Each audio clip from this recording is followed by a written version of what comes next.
Mas, ada tali. Aku mau pinjam, ucap Sari dengan nada datar. Ada mbak, sebentar ya, jawab salah satu pendaki itu. Setelah dipinjamkan, Sari langsung berjalan ke arah hutan yang di sana sudah terdapat wanita berselendang kuning tadi. Sesampai di hutan, Sari memasang tali itu di pohon dan akan menggantung dirinya.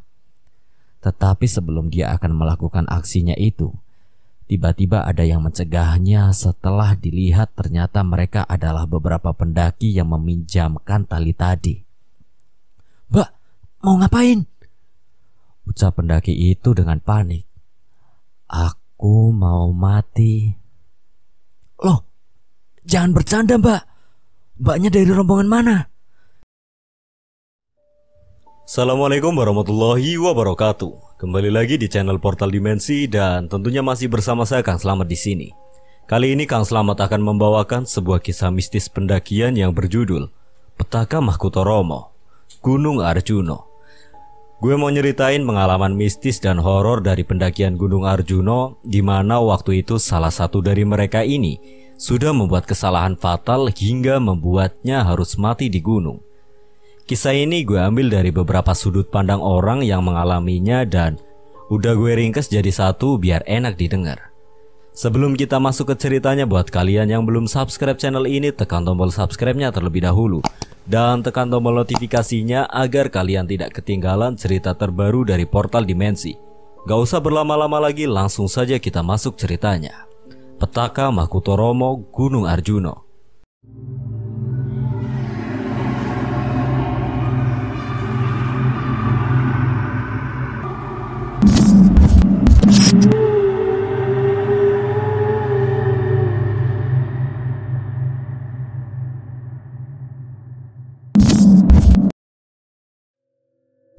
Waktu itu Amir sedang pergi ke sebuah kafe yang ada di kota Malang untuk janjian bertemu dengan teman sependakiannya dan akan membahas rencana pendakian.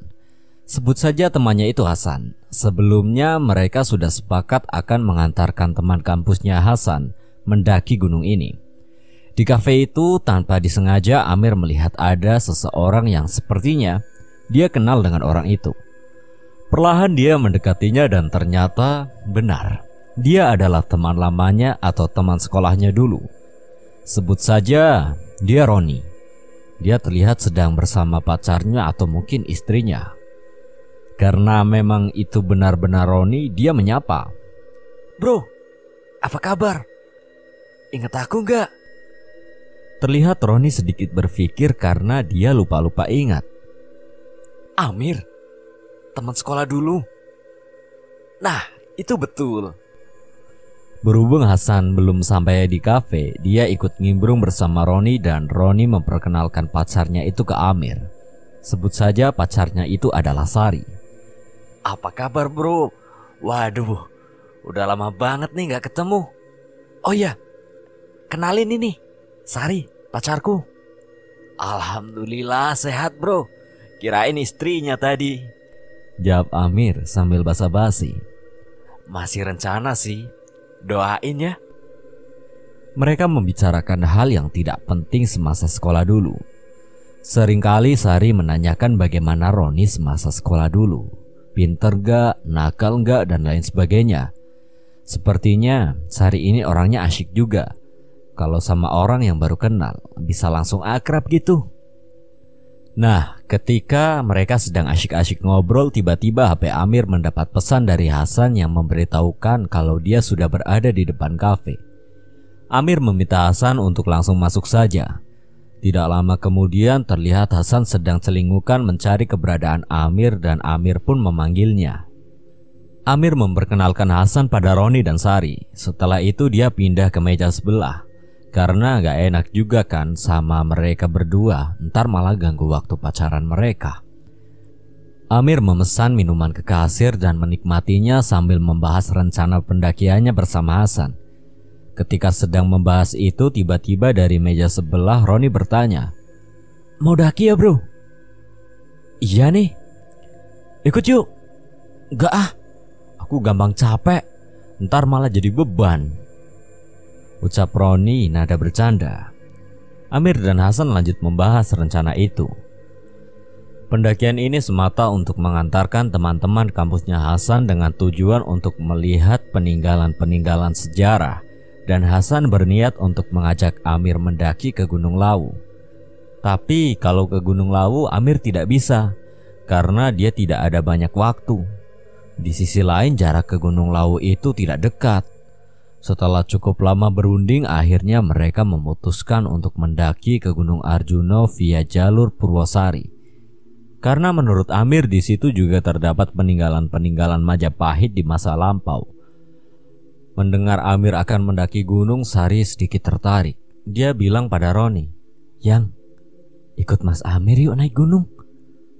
"Buat apa, Yang? Naik gunung itu capek, dingin pula." "Aku pengen, Yang. Teman-temanku banyak yang pendaki." Karena sepertinya Sari benar-benar ingin mendaki gunung, Roni kembali bertanya tentang pendakian itu pada Amir. "Bro, mau mendaki kemana emang?" "Ke Arjuna, nganterin teman-teman kampusnya Hasan nih." "Ada cewek lain gak yang ikut?" "Ada Mas, ada 2 kayaknya." "Gak tahu kalau nanti nambah lagi." "Ya udah deh, aku ikut. Sari pengen mendaki katanya." Amir pun tidak keberatan kalau Roni dan Sari mau ikut. Makin rame makin seru. Nah, akhirnya deal nih. Roni dan Sari ikut serta dalam acara pendakian ini. Kemudian Amir memberitahu Roni untuk membawa perlengkapan yang dibutuhkan, seperti jaket tebal, tenda, dan lain-lain.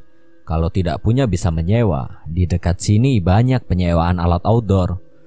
Setelah semuanya sudah fix, Roni dan Sari pamit pulang terlebih dulu dan tidak lupa bertukar nomor dengan Amir. Tidak lama setelah itu Amir dan Hasan pun juga beranjak pulang. Keesokan harinya Amir memberitahu Roni via chat untuk keberangkatannya akan dilakukan nanti hari Kamis. 2 hari ke depan, dan Amir mengingatkan lagi pada Roni untuk menyiapkan alat-alat yang sudah diberitahukan semalam. Singkat cerita, tibalah hari Kamis. Pagi itu sekitar jam 9 mereka berkumpul di kampusnya Hasan yang berada di kota Malang. Terlihat Roni dan Sari datang dengan membawa perlengkapan lengkap dan membawa tenda sendiri. Setelah semua sudah berkumpul, mereka saling berkenalan dengan teman-teman kampusnya Hasan yang berjumlah 4 orang, 2 cewek dan 2 cowok. Jadi totalnya mereka ada 8 orang termasuk Amir, Hasan, Roni, dan Sari. Setelah semua sudah siap, mereka berbondong-bondong berangkat ke tempat tujuan dengan mengendarai motor. Sesampainya di base camp jalur via Purwosari, Amir meminta pada yang lain untuk cek perlengkapan yang akan dibawa, sedangkan dia mengurus izin ke base camp. Setelah mendapat izin, Amir memberi arahan ke yang lain tentang jalur yang akan dilewati nanti. Setelah semua dirasa paham, perjalanan pun dimulai dan tidak lupa pula berdoa.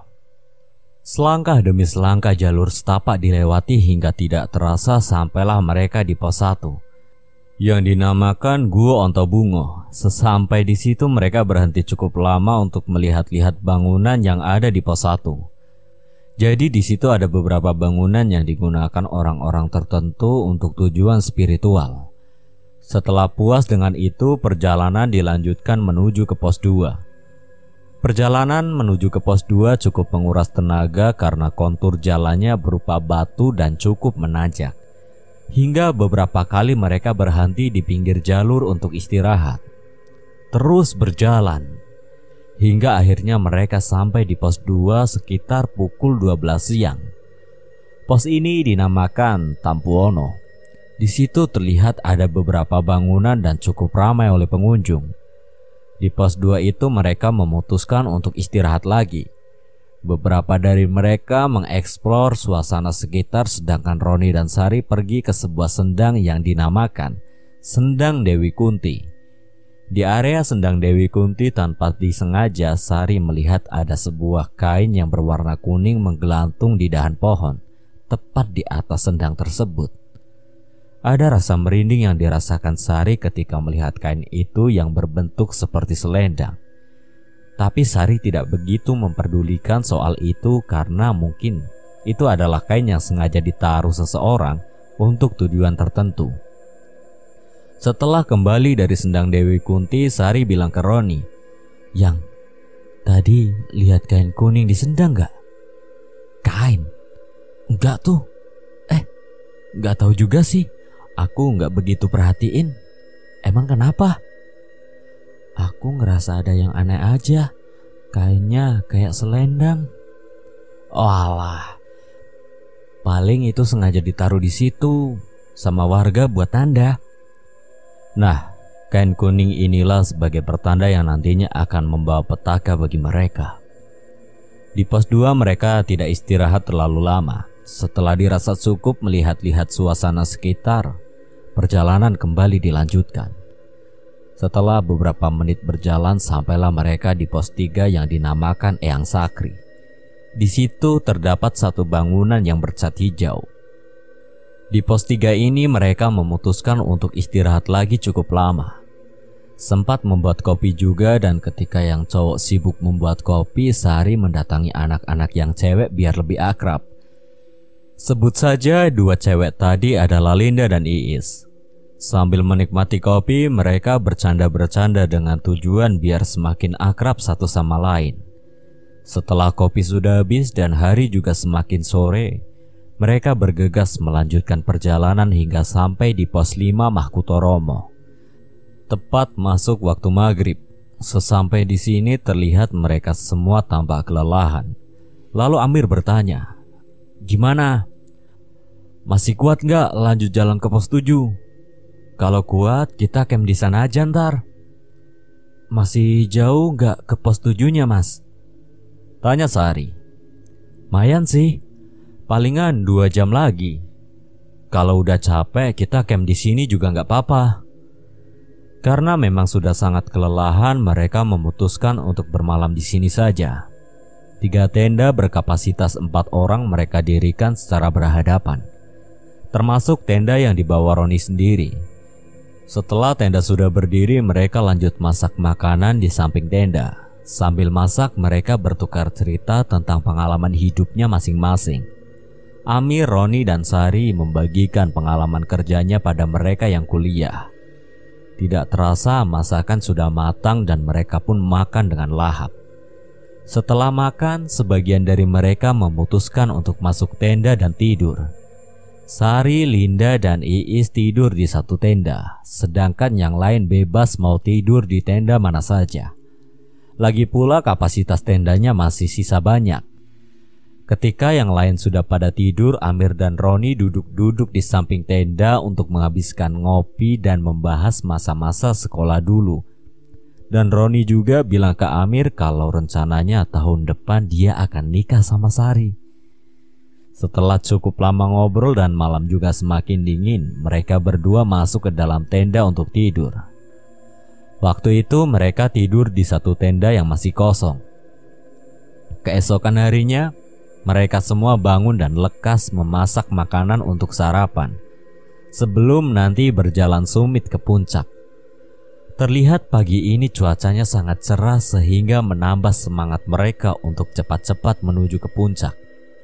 Setelah selesai sarapan, perjalanan summit dimulai pada pukul 8 pagi. Perjalanan menuju ke puncak ini terbilang sangat jauh karena mereka mulai dari pos 5. Tapi tidak terasa berat karena barang bawaan seperti tenda dan yang lain ditinggal di pos 5. Selama perjalanan mereka tidak ada kendala sama sekali hingga sampailah mereka di puncak Ogal Agil Gunung Arjuno pada pukul 4 sore. Meskipun tidak bisa melihat sunrise, tapi mereka sangat senang karena bisa melihat keindahan sunset yang tidak kalah keren. Di puncak, Sari sempat meminjam topi milik Linda untuk digunakan berfoto. Setelah puas di puncak, mereka kembali turun dan sampai kembali di tempat camp pada pukul 9 malam. Sesampai di camp, mereka langsung mengeluarkan alat masak untuk masak buat makan malam, dan meskipun telah terlihat malam, ini mereka sangat senang. Masakan pun sudah matang dan mereka bareng-bareng makan di samping tenda.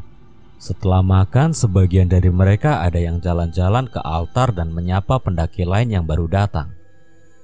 Di saat yang lain sedang jalan-jalan, Sari masuk ke dalam tenda cewek dan tidak lama kemudian dia memanggil Roni yang waktu itu duduk bersama Amir untuk minta tolong mengambilkan jaketnya yang ada di tasnya Roni. Roni pun segera mengambilkan jaket dan diberikannya kepada Sari masuk ke dalam tenda. Di sisi lain, Amir yang waktu itu berada di luar tenda didatangi oleh Linda. "Mas, Mbak Sari di mana?" "Itu di tenda, kenapa?" "Mau ambil topi tadi ke bawah Mbak Sari." Linda segera mendatangi tenda tersebut dan sesampai di depan tenda dia benar-benar kaget karena melihat Roni dan Sari sedang berpelukan sambil berciuman. Melihat kedatangan Linda secara tiba-tiba, Roni dan Sari juga kaget. Lalu Linda segera pergi meninggalkan tenda tersebut dengan terburu-buru. Melihat Linda yang tampak seperti itu, Amir bertanya, "Kenapa Linda?" "Gak apa-apa kok mas," ucapnya sambil terus berjalan. Amir mengira mungkin Linda memang sedang buru-buru untuk kembali ke teman-temannya. Tidak lama kemudian Roni keluar dari tenda dan bergabung lagi dengan Amir. "Linda kenapa Ron? Kenapa emangnya? Tadi habis dari situ kayak orang ketakutan." "Gak tahu aku. Buru-buru kali," jawab Roni berharap Linda tidak bilang ke siapa-siapa. Tidak lama kemudian Sari keluar dari tenda dan menanyakan Linda pada Amir. "Mas, Linda tadi kemana?"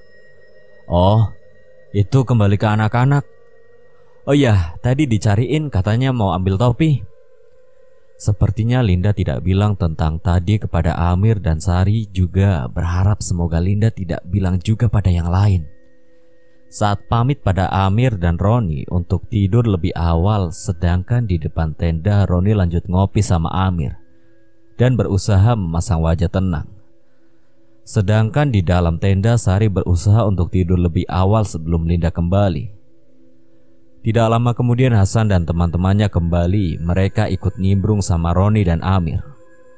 Terlihat Linda sangat canggung di depan Roni, mungkin karena kejadian tadi. Karena malam semakin larut, mereka memutuskan untuk tidur agar besok kembali fit.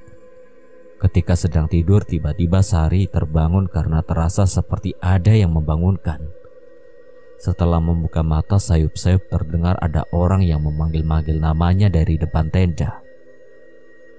Tanpa berpikir siapa itu yang memanggil, dia langsung keluar tenda untuk memenuhi panggilan tersebut. Seperti ada yang mengendalikan dirinya. Sesampai di depan tenda terlihat jelas ada sosok wanita yang memakai kemben khas Jawa dan berselendang kuning. Lengan dan kepalanya dihiasi emas. Dengan sendirinya Sari mendekat ke arah wanita itu dan terlihat wanita itu berparas sangat cantik dan berwibawa. "Nduk, panggonan iki suci. Nanging kowe wis wani gawe rusuh. Apa kowe gelem nerima ganjarane?" ucap wanita berselendang kuning. Tanpa ada penolakan Sari mengangguk. Jadi keadaannya Sari ini sebenarnya sadar, tapi dia ini seakan terhipnotis. Apapun yang diperintahkan otomatis Sari menurutinya. Wanita itu meminta Sari untuk menggantung dirinya di hutan yang ditunjuk. Dengan sendirinya Sari berinisiatif mencari tali untuk menggantung dirinya, tapi karena dia tidak tahu di sini tidak ada yang membawa tali, dia mendatangi tenda pendaki lain yang malam itu belum tidur untuk meminjam. 2 tenda berwarna hijau dan kuning dia datangi. "Mas, ada tali. Aku mau pinjam," ucap Sari dengan nada datar. "Ada mbak, sebentar ya," jawab salah satu pendaki itu. Setelah dipinjamkan, Sari langsung berjalan ke arah hutan yang di sana sudah terdapat wanita berselendang kuning tadi. Sesampai di hutan, Sari memasang tali itu di pohon dan akan menggantung dirinya. Tetapi sebelum dia akan melakukan aksinya itu, tiba-tiba ada yang mencegahnya. Setelah dilihat ternyata mereka adalah beberapa pendaki yang meminjamkan tali tadi. "Mbak, mau ngapain?" ucap pendaki itu dengan panik. "Aku mau mati." "Loh, jangan bercanda mbak. Mbaknya dari rombongan mana? Tanya pendaki itu dengan panik. Itu, jawab Sari sambil menuju ke arah tendanya. Pendaki itu kemudian menggandeng Sari menuju ke tendanya. Permisi mas, ada yang bisa dengar? Amir yang mendengar suara itu langsung terbangun dan lekas keluar tenda untuk melihat siapa yang memanggil itu. Setelah keluar terlihat ada Sari dan beberapa pendaki lain. Mas, ini temannya bukan? Iya mas. Kenapa sama teman saya? Dia mau gantung diri tadi. Untung kita langsung lari dan kita cegah. Hah? Yang bener mas? Tanya Amir heran. Rasa ngantuk seketika itu hilang. Amir coba bertanya ke Sari. Sari, kenapa mau gantung diri? Sari hanya mengangguk dengan tatapan kosong. Di sini Amir bingung. Kenapa tiba-tiba Sari ingin melakukan itu? Dia segera membangunkan Roni dan memberitahukan hal itu. Roni yang baru bangun pun sangat kaget. Dia segera beranjak dari tidurnya dan mendatangi Sari. Yang, kenapa? Tanya Roni dan Sari hanya menggelengkan kepalanya. Amir bertanya lebih lanjut tentang kejadian itu pada pendaki itu. Dan pendaki itu menjelaskan kalau tadi dia sempat meminjamkan tali ke Sari. Tapi setelah dipinjamkan tanpa berucap apapun, Sari langsung beranjak pergi. Melihat kondisi Sari yang aneh, mereka pendaki itu heran dan memperhatikan gerak-gerik Sari hingga masuk ke dalam hutan.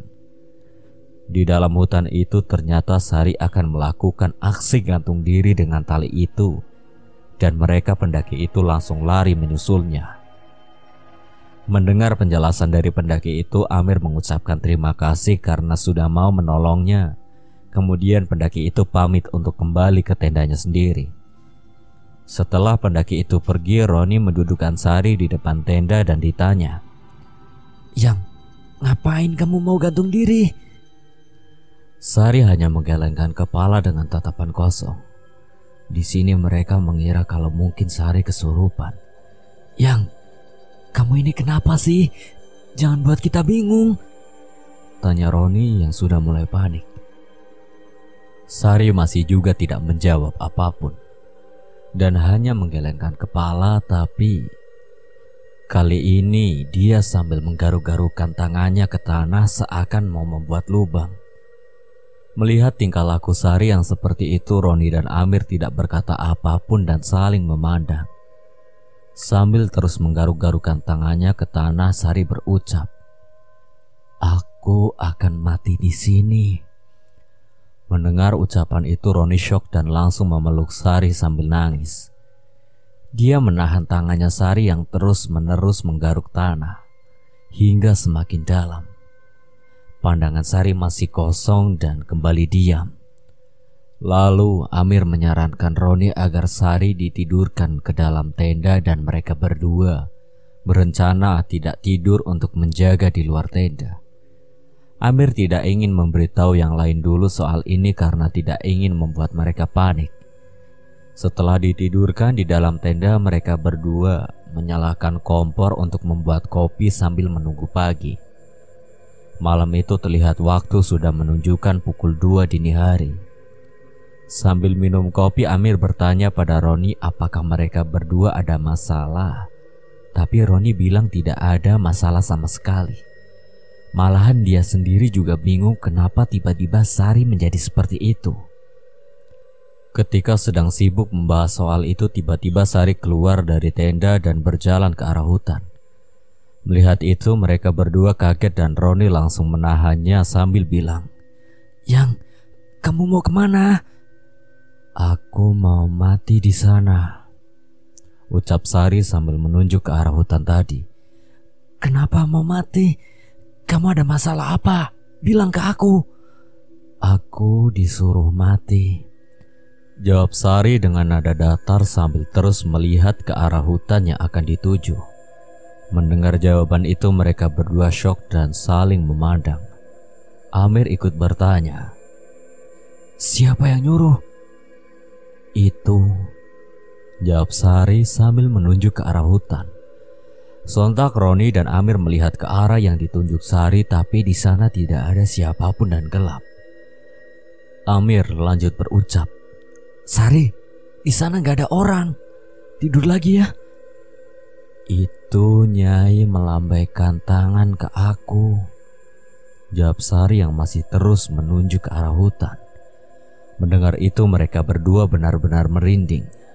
Roni kembali mendudukkan Sari dan memeluknya sambil berucap, "Nyai, yen panjenengan butuh nyawa, kula purun panjenengan pundhut, nanging sampun mundhut nyawane Sari." Mendengar perkataan Roni itu, Amir merinding lalu dia berinisiatif untuk mencari bantuan.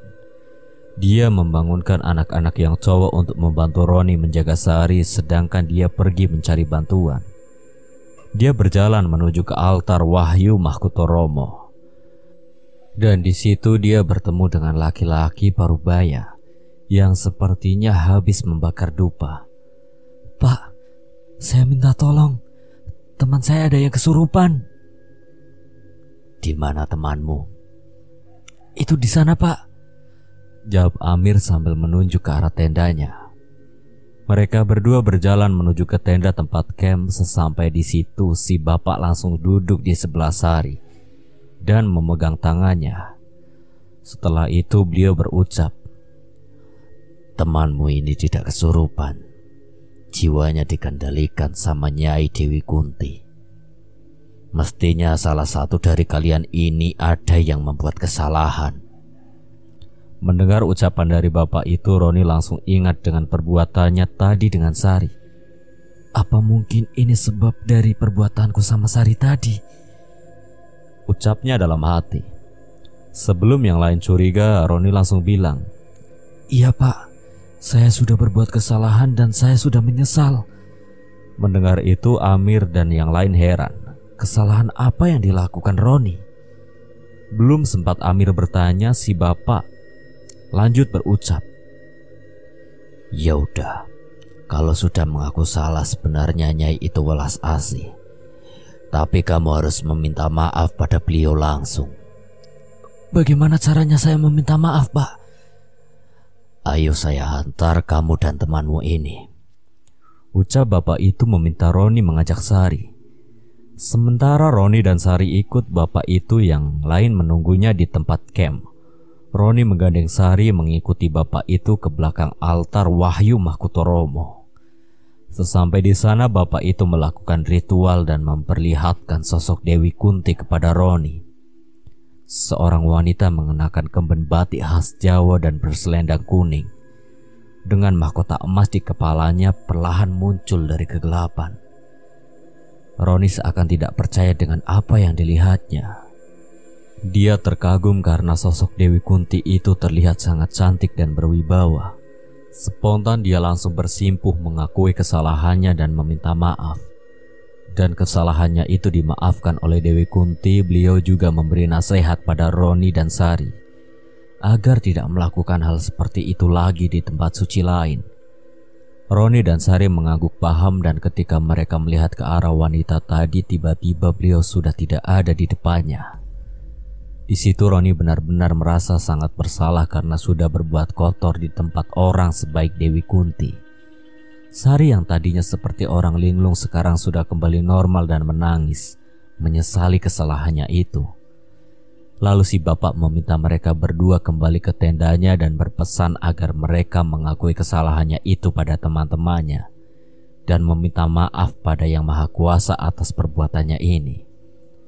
Mereka berdua bersalaman dengan bapak itu dan mengucapkan terima kasih. Kemudian mereka berjalan kembali ke tempat camp. Sesampai di sana, terlihat semua temannya sedang menunggunya di depan tenda, termasuk Linda dan Iis yang tadinya masih tidur. "Gimana Ron?" "Udah aman. Aku mau bilang sesuatu pada kalian semua, tapi nanti di bawah." Melihat keadaan Roni dan Sari malam itu, sebenarnya Linda sudah mengira kalau mungkin kejadian ini ada hubungannya dengan yang dia lihat tadi. Tapi dia masih berusaha menutupinya. Malam itu mereka melanjutkan tidurnya yang tadi sempat tertunda. Keesokan harinya tanpa sarapan mereka langsung berkemas dan kembali turun. Sepanjang perjalanan turun mereka sudah tidak mendapat gangguan lagi dan sesampainya arah jalan menuju ke sendang Dewi Kunti, Sari kembali melihat sebuah kain kuning yang tergelantung di pohon. Melihat kain itu Sari flashback karena kain itu mirip dengan selendang yang dikenakan Dewi Kunti semalam. Dan di sini Sari beranggapan kalau mungkin kain itu melambangkan selendang sang dewi. Sesampai kembali di base camp mereka bergegas pulang dan di perjalanan